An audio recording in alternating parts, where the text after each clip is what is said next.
Walang magawa ang ating hukbo. Katulad nila ay padadala rin natin ang pinakamalalakas sa atin. Kung sino magwawagi sa laban, siya magwawagi sa digmaan. Wala bang pumayag na makipaglaban sa mandirigmang yun? Kamahalan! Meron po ritong pumapayag na humamon sa higanting Filisteo. Siya mismo ang higante ng kanyang mga tupa. Ito po si David, ang batang pastol.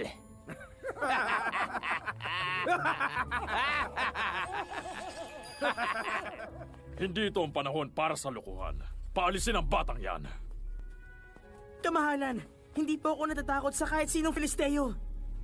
Anong magagawa ng isang batang tulad mo? Anong hindi magagawa ng isang batang tulad ko kung kasama niya ang Diyos?